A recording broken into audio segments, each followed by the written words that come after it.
আজিজ বেনজির কাউকে প্রোটেকশন দেবে না সরকার, বলেছেন ওবায়দুল কাদের। ক্ষমতাসীনদের প্রশ্রয়ে অপকর্ম করেছেন তারা, দাবি বিএনপির। এমপি আনার হত্যায় কসাই জিহাদকে 12 দিনের রিমান্ড দিয়েছে বারাসতের আদালত। ঢাকায় 3 জনকে দেওয়া হয়েছে 10 দিন করে। আরও চড়েছে পেঁয়াজ, আদা, রসুনের বাজার। গরুর মাংস আবারও অস্বস্তি। মুরগি, মোটা চাল, সবজি সহ কয়েকটি পণ্যের দাম একটু কমতির দিকে। দেখছিলেন বিআরবি কেবল সংবাদ শিরোনাম, এবারে বিস্তারিত। সাবেক সেনাপ্রধান কিংবা আইজিপি, অপরাধী যতই প্রভাবশালী হোক সরকার কাউকে প্রোটেকশন দেবে না, বলেছেন আওয়ামী লীগের সাধারণ সম্পাদক ওবায়দুল কাদের। তিনি বলেন, কেউ অপরাধ অপকর্ম করতে পারে, সরকার শাস্তি দেওয়ার সাহস দেখিয়েছে কিনা সেটাই বিষয়। নির্বাচন আন্দোলনে ব্যর্থ হয়ে বিএনপি নেতারা এখন বেসামাল, এমন মন্তব্য করেন ওবায়দুল কাদের। দাবি করেন, আওয়ামী লীগ ক্ষমতা অর্জন করেছে, দখল করেনি। তাইমুর রশিদের রিপোর্ট। 23 বঙ্গবন্ধু অ্যাভিনিউতে দলের কেন্দ্রীয় কার্যালয়ে সংবাদ সম্মেলন করেন আওয়ামী লীগের সাধারণ সম্পাদক ওবায়দুল কাদের। বলেন, অপরাধীকে শাস্তি দেওয়ার সৎ সাহস আওয়ামী লীগের আছে।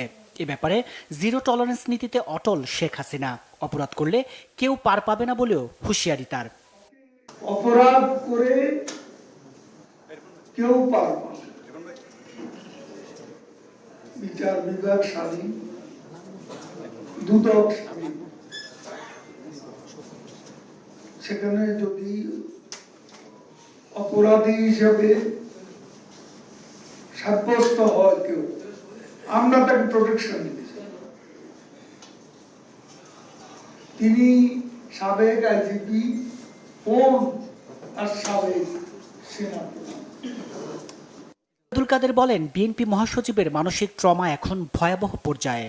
দাবি করেন, এই সরকারের আমলে বিএনপি নেতাকর্মী সহ নিরীহ কেউ হয়রানির শিকার হননি, তবে অপরাধ করলে ছাড় নেই। বিএনপি ক্ষমতা না পেয়ে পথ হারিয়ে দিশেহারা প্রতীকের তারা আজকে বেসামাল বক্তব্য দিচ্ছে। তাদের শক্তি কমে এসেছে ক্রমান্বয়ে নেতিবাচক রাজনীতি।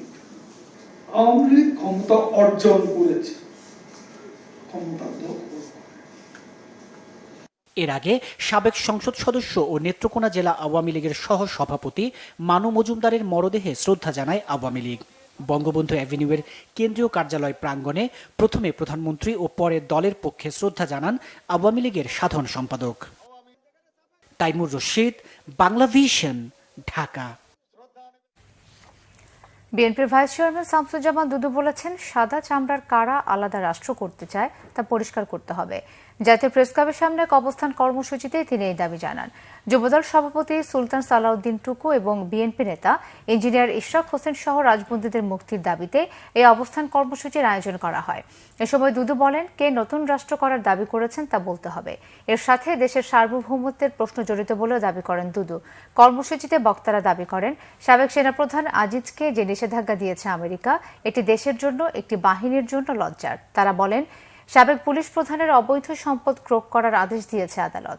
এই দুজনই সরকারের প্রশ্রয়ে এসব অপকর্ম করেছে বলে অভিযোগ করেন তারা। বলেন, এমন লোককে এমপি বানানো হয়েছে যাকে প্রতিবেশী দেশে খুন করা হয় স্বর্ণ চোরাচালানের ভাগ বাটোয়ারা নিয়ে। বাংলাদেশের রাস্তাঘাট, বন্দর সবকিছু একটি পার্শ্ববর্তী দেশকে দিয়ে দিয়েছে। আপনি নিজেও স্বীকার করেছেন, ভারতকে এমন কিছু আপনি দিয়েছেন যা সে আপনাকে কখনো বলতে পারলেন। তাহলে সাদা চামড়া বলতে আপনি কাদেরকে মিন করেছেন? কে আপনার কাছে দাবি করেছে আর সাদা চামড়ারা নতুন রাষ্ট্র বানাতে চাচ্ছে?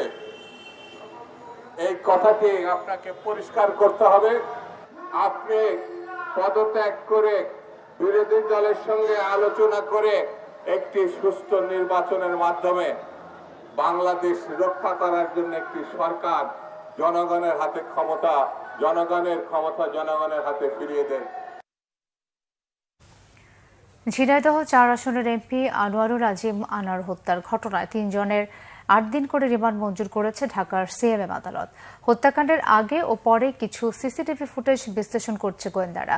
সিসি ফুটেজে দেখা যাচ্ছে কলকাতার নিউ টাউনের ফ্ল্যাটে 13 মে দুপুর 2:53 এমপি আনোয়ারুলকে ঢুকতে দেখা যাচ্ছে।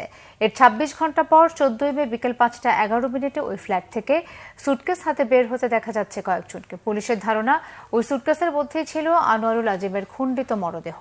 এদিকে শুক্রবার সকাল 11টার দিকে পশ্চিমবঙ্গের বারাসাত জজ কোর্টে নেওয়া হয় কসাই জিহাদকে। শুনানি শেষে 12 দিনের রিমান্ড মঞ্জুর করে বারাসাত আদালত। এমপি আজিমের দেহাংশ উদ্ধারে বিভিন্ন জায়গায় অভিযান চালাচ্ছে কলকাতা পুলিশ। এ ঘটনায় ঢাকায় গ্রেফতার শিমুল ভূঁইয়া, শেলেস্তার রহমান ও ফয়সাল আলী সাজিদকে নেওয়া হয়েছে সিএমএম আদালতে। শুনানি শেষে প্রত্যেকের 8 দিন করে রিমান্ড মঞ্জুর করেছে আদালত। ফিলিস্তিনের পক্ষে কথা না বলায় বিএনপি জামাতকে কাপুরুষ বলেছেন পররাষ্ট্রমন্ত্রী ডক্টর হাসান মাহমুদ। তারা ইসরায়েলের ও নেতানিয়াহুর দোসর বলেও মন্তব্য করেন তিনি। রাজধানীর ডিপ্লোমা ইঞ্জিনিয়ার্স ইনস্টিটিউশনে এক অনুষ্ঠানে এসব বলেন পররাষ্ট্রমন্ত্রী। তিনি বলেন, বিএনপি জামাত ইসলামের নামে মায়াকান্না করলেও ফিলিস্তিনের পক্ষে একটি কথাও বলে না। কেউ কেউ অখুশি হবেন বলেই দল দুটি এই ইস্যুতে কথা বলে না বলে ডক্টর হাসান মাহমুদ মন্তব্য করেন। অভিযোগ করেন, একটা ইসলামী দলের পীর সরকারের বিরুদ্ধে বায়তুল মোকাররমে বিক্ষোভ করলেও ফিলিস্তিন ইস্যুতে কথা বলে না। এদেরকে চিনে রাখার আহ্বান জানান তিনি। নেতানিয়াহুকে গ্রেফতারে আন্তর্জাতিক অপরাধ আদালতের চিফ প্রসিকিউটরের আবেদন বাংলাদেশের পূর্ণ সমর্থন আছে বলেও জানান মন্ত্রী। বলেন, বিশ্ব শান্তির জন্য ফিলিস্তিন রাষ্ট্র প্রতিষ্ঠা জরুরি। এক সপ্তাহের ব্যবধানে বাজারে বেশ কিছু নিত্যপণ্যের দাম কমেছে, তবে বেড়েছে কোরবানি সংশ্লিষ্ট বিভিন্ন উপকরণের দাম। পেঁয়াজ, আদা ও রসুনের দাম সপ্তাহের ব্যবধানে বেড়েছে 10 থেকে 20 টাকা পর্যন্ত। তবে চাহিদা কমে যাওয়ায় মুরগির দাম এখন নিম্নমুখী। সোনালী মুরগির দাম কমেছে 30 থেকে 40 টাকা পর্যন্ত, বিক্রি হচ্ছে 360 থেকে 370 টাকায়। মুরগির ডিমের দাম নতুন করে না বাড়লেও এখনও ডজন কিনতে গুনতে হচ্ছে 150 টাকা। এদিকে ডলারের দাম বাড়ানোর নেতিবাচক প্রভাব পড়তে শুরু করেছে আমদানি করা আদা আর রসুনে।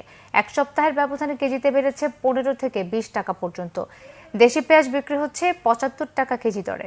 মাছের দাম নতুন করে না বাড়লেও ইলিশ, রূপচাঁদার পাশাপাশি খালবিলের মাছের দাম বেশিরভাগ মানুষেরই নাগালের বাইরে। সরবরাহ বাড়ায় কেবল পেঁপে ছাড়া বেশিরভাগ সবজির দাম কমেছে 20 টাকা পর্যন্ত। বাংলাদেশ যুক্তরাষ্ট্র টি-20, আবারও ব্যর্থ বাংলাদেশের ব্যাটিং। আবারও যুক্তরাষ্ট্রের কাছে হার। একদিনের ব্যবধানে 2টি টি-20 হেরে 3 ম্যাচের সিরিজটা খুইয়ে বসেছে টাইগাররা। টি-20 ক্রিকেটে প্রথম দল হিসেবে 100তম হারের রেকর্ডেও নাম লিখিয়েছে বাংলাদেশ। বৃহস্পতিবার হিউস্টনে যুক্তরাষ্ট্রকে 144-এ থামিয়েও 6 রানে ম্যাচ হারে শান্ত সাকিব মাহমুদুল্লাহরা। হারের পেছনে এবার মাঝের ওভারের ব্যাটিংয়ের দিকে আঙুল তুলেছেন টাইগার অধিনায়ক। খুবই হতাশাজনক। মাঝের ওভারে আমরা উইকেট হারিয়েছি। আমার মনে হয় এই জায়গায় আমরা ম্যাচটা হাতছাড়া করেছি। এটা আসলে দক্ষতার ব্যাপার নয়, আমাদের মানসিকতা বদলাতে হবে। আশা করছি প্রথম 2 ম্যাচের চেয়ে ভালো কিছু পরের ম্যাচে দেখাতে পারবো। সত্যি কথা বলতে আমরা ভালো ক্রিকেট খেলিনি, তবে আমাদের হাতে আরও একটা ম্যাচ আছে। আমাদের ভালো পরিকল্পনা করে আসতে হবে। আশা করছি ভালো ক্রিকেট খেলতে পারবো। এই ছিল এখনকার মতো। পরের সোমবার সন্ধ্যে 6টায়, এর আগে 5টায় রয়েছে নিউজ টপ 10। এছাড়া বাংলা ভিশন সংবাদ ও সংবাদ সংশ্লিষ্ট অনুষ্ঠান দেখতে ভিজিট করুন www.bvnews24.com ও facebook.com/banglavisionnews এবং সাবস্ক্রাইব করুন youtube.com/banglavisionnews।